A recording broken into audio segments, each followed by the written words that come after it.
What's going on, my guys? Welcome back to my channel. I am Garrett with Game by the Beach. Very excited to be here with you today. And we've got a very special video for you today because I had a pretty cool interaction just a couple of days ago and I had to throw on the record button because of what happened. So if you guys don't know, if you didn't see the title, didn't see the thumbnail, I can't imagine you didn't see, I got reached out to by a pro volleyball player, a guy by the name of Robert Meeuwsen. If you guys don't know who he is, he's like a four-time Olympian, bronze, gold medalist. Let's do a little montage of what he does.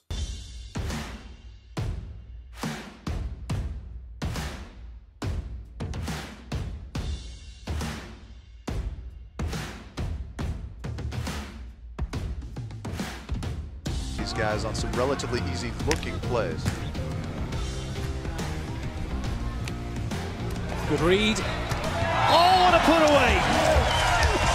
What a put away. There was hardly any room. That ball had to go straight down to go in. How quick is the arm swing of Robert Meeuwsen here? Great up there from Brower and kaboom. So that's who that is. Very, very cool. He actually messaged me on Instagram and just said one word. All he said was co-op. So I was like, co-op. I was like, this man, you know, I've seen this guy play in the Olympics. I've seen this guy play for years. He's a stud. He's playing Rush Royale. This guy reached out to me and was like, hey, let's play some Rush Royale. So, of course, we jumped on. We are now playing a co-op right now. And just because he's a pro doesn't mean that he doesn't run into the disadvantages that every one of us run into as well, which is the fact that he doesn't really have that many legendaries. I don't know how many legendaries he has, but his record on co-op is 60. And I was like, man, let's try and come up with a deck where we can get past 60. And this is the best thing that we came up with. I don't know if it's the best deck in the world for getting past 60 without any legendaries. I could have run damage also, but he doesn't have any, he doesn't have a shaman or anything, so it wouldn't help me a ton. So I didn't really know our best way to go about this, but you can see already we're going. It's wave 11. We're chugging away, and we're going to see how far we can get. But I was pretty excited to do this. It's a really cool thing. And I'm hoping in the very near future, if he's watching this, or, you know, we talked about it anyway, but for one of our specials, we'll get him on the channel and have him talk about his experience between playing on the world tour, playing volleyball at a professional level for like 10 years, 15 years, however long it is, as well as being an avid Rush Royale player. And I think that's an absolute perfect combination, tie-in, whatever you want to say, for this channel between Beach and playing Rush Royale. But let's jump into more of the gameplay itself and try to talk about what we were going to do to try and get to wave 60 and beyond and see if it's at all possible. So basically what I wanted him to do was have Zealot was going to be his main damage dealer. Zealot, Chemist is a pretty good combo.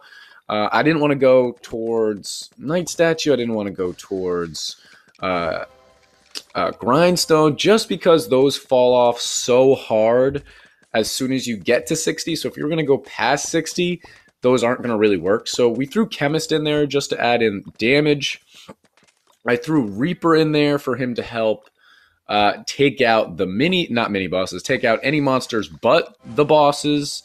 And then the main damage deck I've been running is Cold Mage and Bombardier. So I was like, all right, throw Cold Mage and Bombardier in there.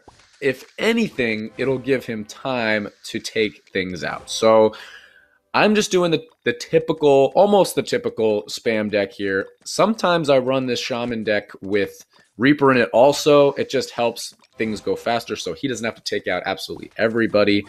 But I figure if we're actually trying to go for a long run, it's pretty important to have Cauldron in there. And then I'll also have Demonologist because it'll help me get some mana to pump out, and I get him some mana to pump out also. The Cauldrons will get me mana. Demonologist get us both mana.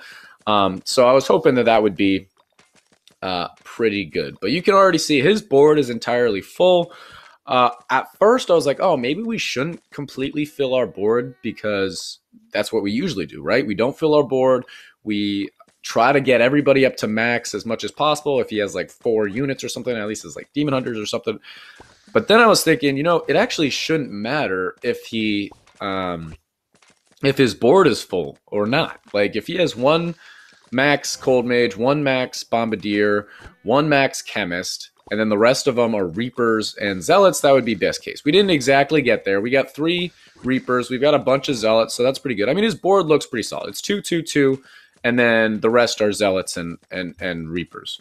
So there isn't really a point to not fill your board at this point, just because the difference between a max Zealot or Reaper versus like a rank 4 or 5, I don't think it really makes that big of a difference. You can see we're taking out Gorgon. We actually took out Gorgon pretty quick, and he's taken his time leveling up all of his units to max, to where finally when they get to max, he's not really going to be able to do anything, which is good, because then we're just going to continue to build up his mana, level him up, and the more mana he has, of course, the more Zealot is going to do. So pretty cool. If you guys are enjoying this video, make sure that you are subscribing. We're putting out pretty cool videos now between the new meta, talking about the war. Now that we have some specials here, talking about playing with the pros here, and we're definitely going to get him on the channel. And let me know in the comments if you guys would actually like to see that, like to see him on the channel talking about his experience. No offense to those other guys that I've played with in the past that I put out videos with, but he's definitely a step above them, and they would say the same thing. So pretty cool that we get a chance to do this, and hopefully get a chance to have a sit down and chat with him, and that would be pretty fun. But right here, we're going up against Wave 23. I'm still just thinking, man, let's just try and get to 60. That's all I want to do. I want to get to 60 and get past 60. 60 is the wave. I've said it like a million times. 60 is the wave that he has not gotten past yet. So we're going to try to do that. I actually just realized now that when I was recording, if I record when I'm just like chilling and not actually filming, because obviously this isn't live right now, if you guys didn't get that already, I forgot to switch the sound back on, because I don't let the sound go when I stream. So this was like the day after I streamed. But so no sound. Maybe I'll throw no regular Rush Royale music anyway. So here we go. Wave 25. We're chilling. He's at about 4,000 trophies, I think. I don't even know what levels like his Zealot or Bombardier or Reapers are. But I'm sure like the higher they are, the better they are. You can see I'm just trying to go as much as I can. We've got some pretty high ranking stuff. We've got a rank 6 Reaper. We've got a rank 6 Chemist. We've got a rank 5, 2 rank 5 Zealots. So pretty cool right there. We're still going along. This is actually before the update. I think this was 1 day before the update. So you can see when I'm mirroring out my Harlequins, the copies don't have that like insignia because they're going to do less. But even if they did in like support, it really doesn't matter. It's funny because talking about that update, the Shaman nerf and the Harlequin nerf don't really do anything in co-op. Like maybe a little bit, like maybe if I'm doing a gold run, it's easier to just mirror out like a rank 3, rank 2 Zealot and then just have the other person level them up. But other than that, it really doesn't matter. And another thing to note, if you have so it's all based on mana, what I'm about to say. If you have like a level 1, 2, maybe even 3 leveled like mana wise unit, and they are a copy from a Harlequin, they do like 35% less damage or something like that. However, if you get it to level 4, level 5, which most of us are getting it to max as soon as we can, that's typically how people play, it only does less than 5%. So if you are like mirroring out a 3, mirroring out a 4, even probably mirroring out a 2 unit that's already at maxed mana level, it should be absolutely fine. Like you're really not going to see that much of an effect, which is a good thing. So you can see right there, we took out 30. It did not switch him around, which is a good thing. I paused it right before it could. We're sending Demonologist because we are confident that we are going to be able to take this guy out pretty easily. And we're doing great here. Look at our board. We've got some beautiful looking cauldrons.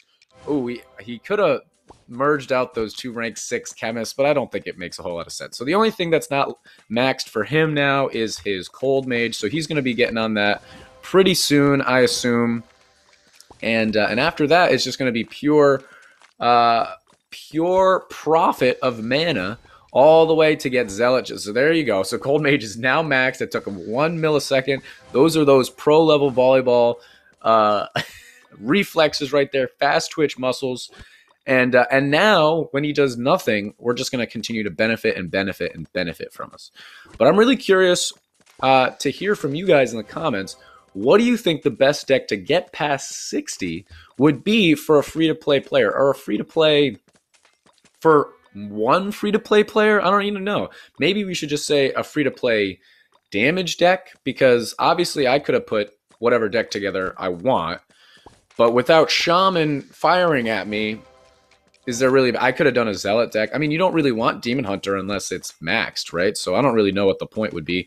I think I already said this, but the only other thing I would have put in here would have been possibly Executioner for him, rather than maybe Cold Mage, or rather than Bombardier. Probably Cold Mage would make more sense.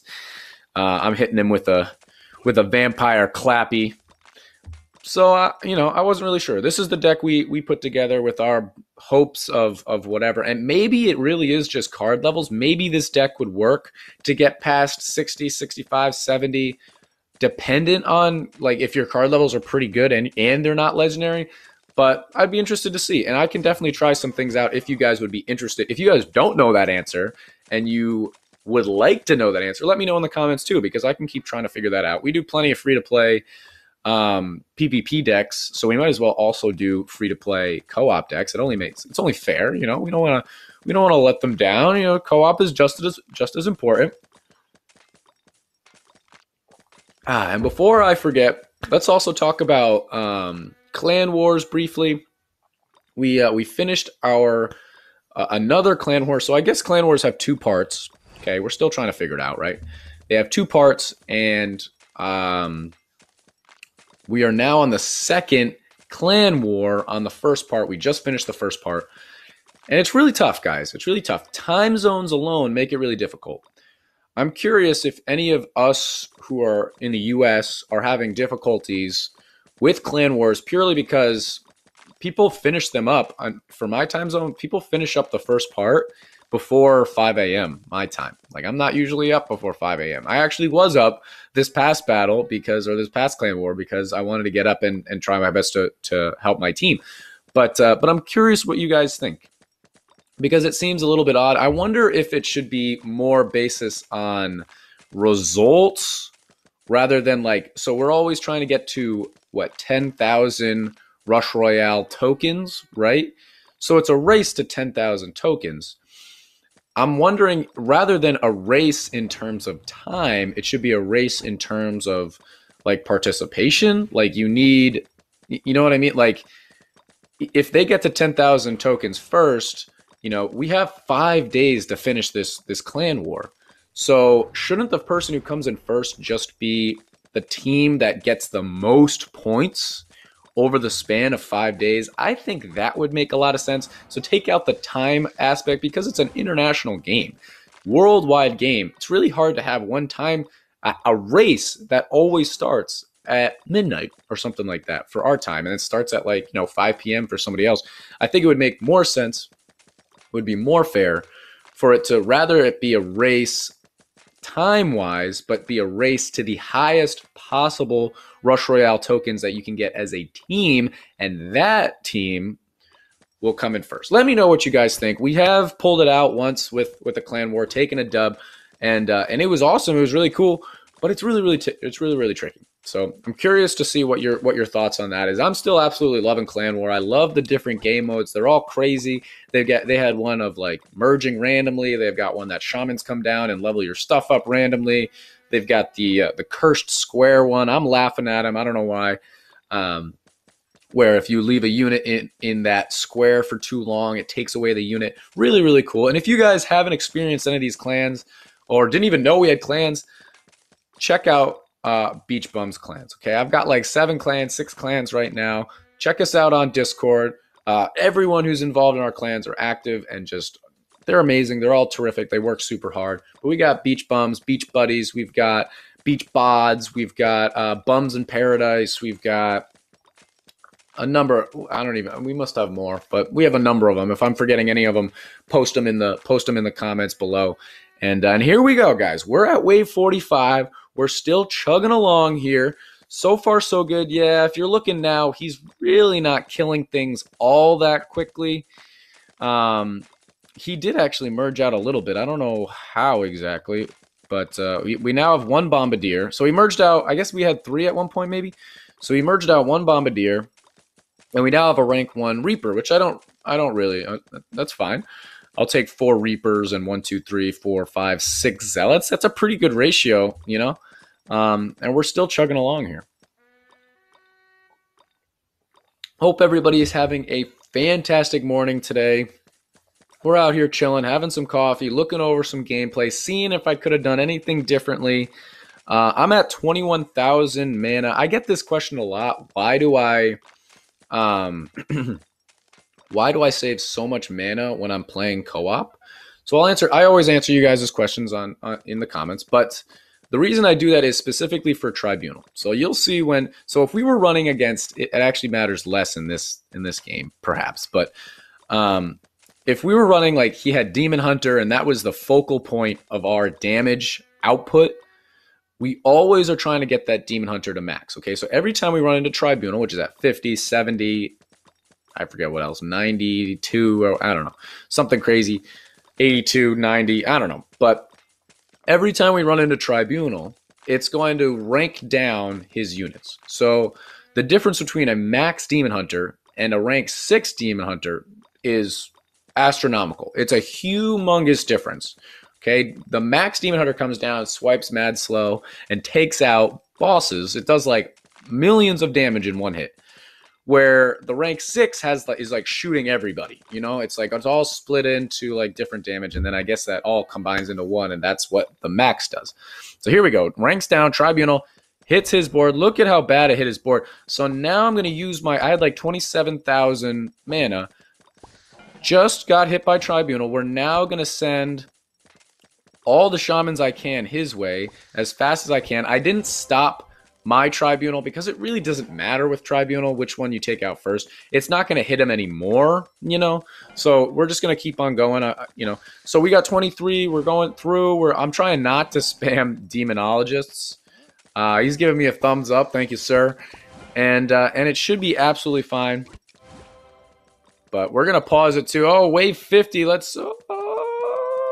I paused it, and we did take it out. So we beat wave 50. Boy, it was close. Now we're shooting some Demonologists here, trying to get him some mana to get it back up and see what we can do. But we still have 3 Reapers. 1, 2, 3, 4, 5, 6, 7 Zealots. But let me continue talking about the Cauldrons and why I do that. So you spam as many Shamans as you can. You try and get, if you're trying to get to 100, you try to get at least 3 Demon Hunters maxed right after Tribunal hits in the next few waves. As soon as you get it back up to 3, you want to go back to saving mana mode. Because every time Tribunal comes, it's going to rank down, rank down, rank down. And you will be surprised how quickly you will run out of mana, even if I had 20,000 mana. You run out of mana very quickly. And as soon as Tribunal hits on one of these waves, and you don't have the mana to get his Demon Hunters back up to max, that's when you lose. That's how you lose. It's not the only way you lose. You know, sometimes you're not outputting enough damage, so then like you go up against Bedlam and it switches you. You go up against Warlock, it takes a Demon Hunter, whatever it might be. But it's always based on how much mana I have as the supporter, and to know how much to level up my partner to where we're not going to lose. Okay, so I'm going to level him up as much as I possibly can. And then we're going to be chilling for a while until Tribunal, and then hopefully we should be fine. So after 100, you try to get about 4 Demon Hunters, and that's why people get to like 150 or whatever. They just run out of mana at some point because whether it's RNG or whatever, but they couldn't possibly get their Demon Hunters back up to max. So then they're just like, well, I got to keep spamming Shamans, keep spamming Shamans, keep spamming Shamans, and then the next time Tribunal hits or whatever, you don't have the mana to continue spamming shamans. So hopefully that clears it up. That was like a 2-minute explanation or whatever. But here we are, wave 55. I'm feeling pretty good here because like I said, his record's 60. So 55 is good, man. I mean, really can't complain about that. I'm still sending Demonologists, which again, I think more typically I run Summoners in here rather than Demonologists, but I figured if he's also running Zealot, Demonologist would benefit because it also gives him mana, which is important. And I'm still just trying to spam as much as I can. We've only got 10,000, so hey, we had 20,000. We're down to 10. Okay, so I'm still trying to be a little bit conscious. But at the same time, I'm thinking, okay, that's our goal. 61 is our goal. So let's try and go all out all the way until 60 and see if we can do anything. We've got a max Zealot in the middle. We've got a 6. We've got 3 4s. We got 2 max Zealots, actually. We've got 2 max Reapers. So I feel pretty solid. And what I'm thinking is Puppeteer's coming up. So that's not always the best thing in the world. It's going to move us around. It doesn't seem like we're taking things out super quickly. We usually implode. Like right there, the only reason we took out things really quickly is because of Reaper. He's hit me with the Plague Doctor. You love to see it. And we're still chilling. So I'm trying to build back up mana here because these next 2 waves shouldn't be a problem. Puppeteer is going to hit hard. Puppeteer is going to hit hard. We got to see what we can do. We only have a level 2 or rank 2, I should say, Bombardier. So it's really not going to be pausing bosses all that much. I also got a comment recently. They didn't believe me I had coffee in my cup. Can I show this without pouring it out? Oh, you see it in there? Coffee in the cup. Pretty funny. I saw they're like, it doesn't even look like you're taking a sip. It's morning time. I'm having my coffee. That's what we do. Okay, we got to go through Puppeteer here. See, this is one that it does matter if I pause. So right here, we've got 8.8 to take out. I'm going to pause it. He's down at 5 mil. Even if I paused it, which I did, it's still really not going to make a big difference because he wasn't going to take it out anyway. It's just really, really slow. So this is going to be a really tough one. He's going to continuously get leveled down. So he's down at level 4. He's still trying to max out his troops to get back up, but he's got to go through mine first and then his, which means the entire time he's trying to take my Puppeteer out, his Puppeteer is just going to continuously level him down, which is pretty brutal. I used my trainer right there, hoping that he can get back to his, and finally he took mine out. And we're trying to take his out now. So it's really close. 2 mil, 1.8, 1.7, 1.4. Come on, baby. He's maxing all his units back up. The only problem with that is if he really did max out all his stuff, I don't know where he is in mana. And Zealot is so important to always have mana. So here we are, wave 61. We made it to wave 61. I don't specifically remember if this was a record. I think this is where he always loses. But I'm trying to use my trainer. Reaper is definitely helpful. But man, look at how tough these guys are. We were having trouble with Puppeteer at this point for like a 2.4 million. And we got to go through 4 mil and then a 6 mil. And we're trying our utmost. We don't have our trainers right now. We're getting close to taking this one out. 2.4 down to 1.5. But it doesn't look like we are going to be able to do it. We might be able to take out this first one. No, we got down to 26K to take out that first one, but it didn't end up working. I forgot to look at the stats.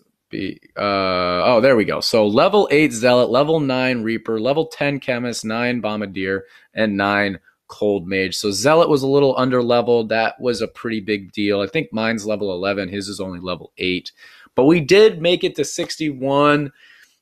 And really, that's all I could ask for. It was really, really cool. It was a lot of fun to be able to play with Robert, and I'm hoping to get him back on the channel pretty soon.